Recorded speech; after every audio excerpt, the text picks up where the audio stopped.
P5+1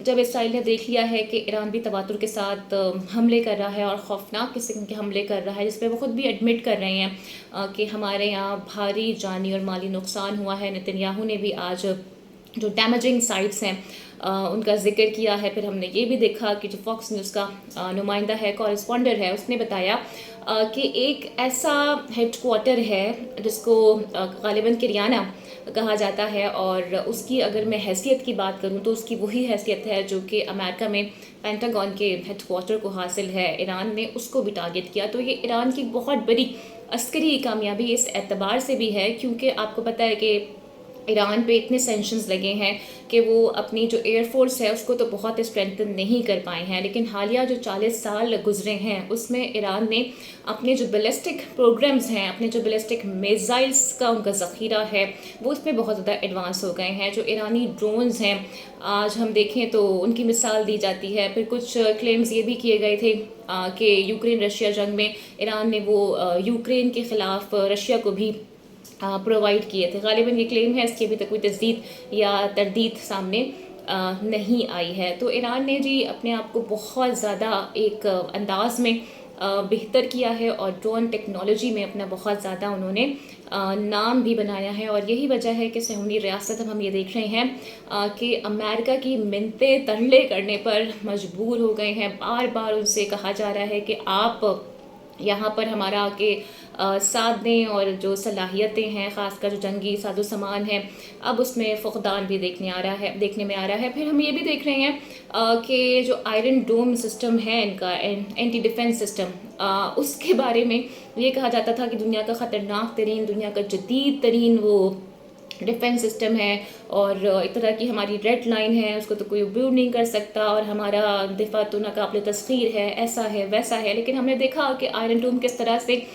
ناکام ہوا ہے، کس طرح سے ایکسپوز ہوا ہے. ایران کے میزائلز، ان کی ڈرونز کی بات کروں تو ظاہر ہے سبھی یہ جانتے ہیں کہ وہ ڈائریکٹلی تو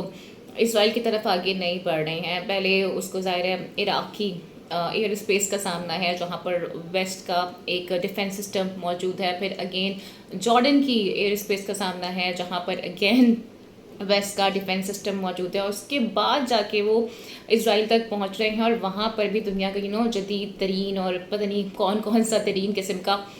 ڈیفنس سسٹم نصب ہے آئرن ڈوم. لیکن اس کو بھی وہ چیرتے ہوئے ٹارگٹ پر جا رہے ہیں. تو یہ اگین بڑے محدود پیمانے پر رکھ کے جس طرح سے ایران نے اپنی بیلسٹک ٹیکنالوجی کو ایڈوانس کیا ہے، اس کی کوئی مثال نہیں ملتی ہے. اور ابھی میں دیکھ رہی تھی کچھ ویژولز سامنے آئے تھے اس اعتبار سے بھی کہ کس طرح چوہوں کی طرح جو اسرائیلی عوام ہیں اور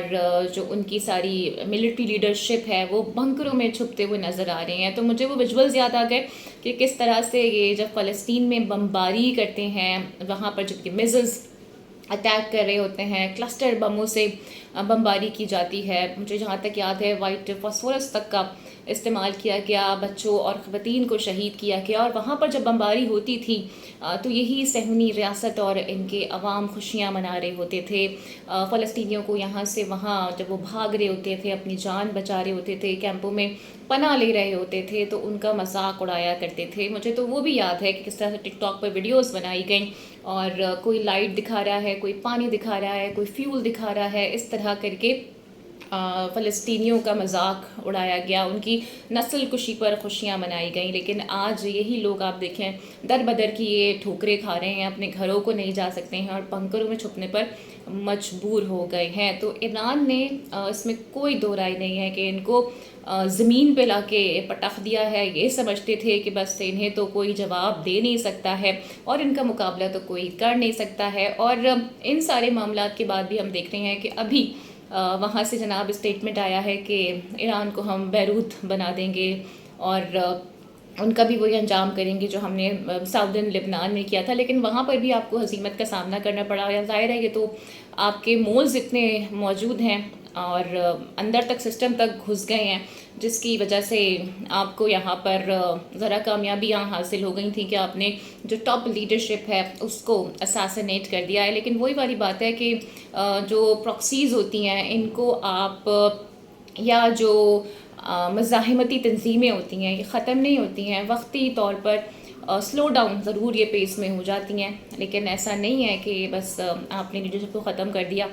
تو ساری کامیابیاں آپ کو مل جائیں گی. اور دیکھیے گا سارا وقت ضرور آئے گا کہ یہ پھر سے اپنے پاؤں پر کھڑے ہوں گے، کیونکہ ہمیں یاد ہے کہ کس طرح سے حماس نے، حزب اللہ نے، ادھر سے یمنی حوثیوں نے آپ کا جینا حرام کر رکھا تھا. اور ابھی بھی ہم یہ دیکھ رہے ہیں کہ یمن نے بھی، اس کے علاوہ جو نارتھ کوریا ہے غالباً، ان کی جانب سے بھی یہ کہا گیا ہے کہ معاملات اگر آگے مزید بڑھتے ہیں تو پھر وہ بھی ایران کا ساتھ دیں گے. ادھر چائنا اور رشیا بھی بھرپور انداز میں اور واضح طور پر کھل کے ایران کی حمایت کر رہا ہے. تو جو ایک تاثر ہے واحد سپر پاور رہنے کا خطے میں، خاص کر اسرائیل کا، اور یہ جو گریٹر اسرائیل کا وہ خواب دیکھ رہے ہیں، یہ تو انشاءاللہ چکناچور ہی ہونے والا ہے. اور ابھی تک ہم یہ نہیں کہہ سکتے ہیں کہ اسرائیل کو کوئی کامیابی اس میں ملی ہے، بیکاز جو ان کے سویلینز ہیں ان میں بھی کافی لوگ اب زخمی ہوئے ہیں. اور ہمیشہ سے اسرائیل یہ کہتا ہے کہ جی حماس جو ہے وہ سویلینز کو ایک شیلڈ بنا کر، ایک ہیومن شیلڈ بنا کر ٹارگٹ کر رہا ہوتا ہے، یا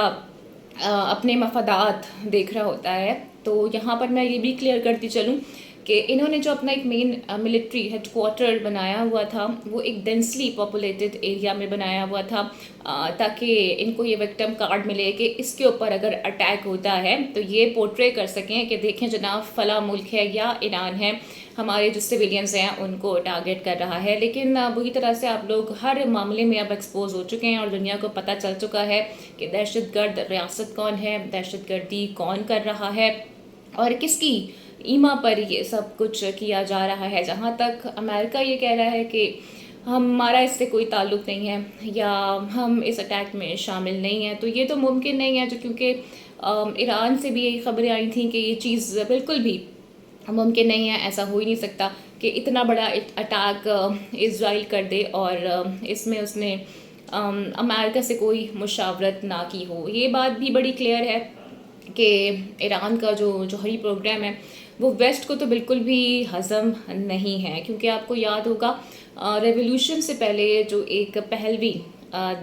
ڈائنیسٹی تھی جس کا رول تھا، اس کے بڑے اچھے تعلقات تھے، چاہے وہ اسرائیل سے ہوں یا چاہے وہ امریکہ سے ہوں. لیکن اسلامک ریولوشن جو کہ 1979 میں آیا تھا، اس کے بعد ہم نے دیکھا تھا کتنے سینکشنز لگ گئے ہیں، اور اب بھی بار بار اسرائیل کی جانب سے یہی کہا جا رہا ہے کہ وہ رجیم چینج آپریشن کرنا چاہتے ہیں. تو جو دوہری تنصیبات کو نشانہ بنانے کے بعد اب ہم دیکھ رہے ہیں کہ ان کی پالیسی میں ایک شفٹ نظر آ رہا ہے. اور غالباً آپ نے دیکھا ہوگا کہ نیتن یاہو کا ایک کلپ بھی بڑا وائرل ہو رہا ہے جو کہ 2011 کا ہے غالباً، اور اس پر وہ یہ کہہ رہے ہیں کہ نہ صرف ایران بلکہ پاکستان میں بھی جو ایک یہ اسلامک رجیم ہے ہم اسے بدلنا چاہتے ہیں. تو یہ ان کے خیالات ہیں مسلم ممالک کے بارے میں، اور ان کو شاید اس بات کا بالکل بھی الہام نہیں ہے کہ پھر ان کا حال کیا ہوگا اگر انہوں نے ایسی کوئی کوشش کی یا پاکستان کو خاص طور پر میلی نگاہ سے دیکھا. ایسا سوچنے سے پہلے ویسے ابھی ریسنٹلی جو بھارت کے ساتھ ہوا ہے نا، ان کو وہ دیکھ لینا چاہیے، کیونکہ ایران نے بائی دا وے ابھی یہ کلیم کیا ہے کہ انہوں نے جو 10 F-35 طیارے ہیں وہ گرا دیے ہیں، لیکن اگین ابھی اس خبر کی تصدیق نہیں ہوئی ہے. تو جناب یہ سارے معاملات ہیں، اور جو صورتحال ہے وہ مزید بھی کشیدہ ہوتی ہوئی نظر آ رہی ہے. آئی ہوپ کہ تھوڑی سینٹی پریویل کرے، خاص کر ٹرمپ کو، امریکہ کو اور اسرائیل کو، کہ جنگوں سے کچھ حاصل حصول نہیں ہوتا ہے. ہمارے پاس ایگزامپلس موجود ہیں ورلڈ وار 1 کی، ورلڈ وار 2 کی، جس میں صرف نقصانات ہی ہوئے ہیں، پھر آپ کی اکانومی کو بھی ٹھیک ٹھاک قسم کا نقصان پہنچا، اس کے بعد بڑا ٹائم لگ جاتا ہے دوبارہ سے کسی بھی ملک کو اپنے پیروں پہ کھڑا ہونے کے لیے. تو آئی ہوپ کہ جو معاملات ہیں یہ یہاں پر آ کے رکیں گے، اور میرا خیال ہے جو کہ اب فیصلہ بھی غالباً کر لیا گیا ہے ایران کی جانب سے کہ وہ NPT سے نکلنے کی باتیں کر رہے ہیں. تو اگر ڈونلڈ ٹرمپ نے اس وقت اس معاہدے کو یونیلیٹرلی ابینڈن نہ کیا ہوتا تو میرے خیال سے آج اتنے معاملات کشیدہ نہیں ہوتے، کیونکہ اگین آپ ایران سے اب یہی مطالبہ کر رہے ہیں کہ آپ واپس اس جوہری معاہدے پہ آئیں اور ڈیل سائن کریں، اور اس طرح ہم آپ کو بچا سکتے ہیں. لیکن فی الحال میرے خیال سے آپ ذرا اسرائیل کو بچا لیں تو یہی کافی ہوگا، کیونکہ ایران نے تو اب یہ ٹھان لی ہے کہ جس طرح سے آپ نے وحشیانہ قسم کی بمباری کی ہے اس کا جواب آپ کو بھرپور انداز میں دیا جائے گا، اور دیا بھی جا رہا ہے۔ اس کے ساتھ ہی مجھے دیجیے اجازت، صورتحال کے حوالے سے آپ کو مزید بھی اپنی ویڈیوز میں آگاہ کرتی رہوں گی۔ امید کرتی ہوں کہ آج کی ویڈیو آپ کو پسند آئی ہوگی۔ Don't forget to like and subscribe my channel. اگلی ویڈیو میں آپ سے پھر ملاقات ہوگی۔ ٹل دین ٹیک کیئر، اللہ حافظ۔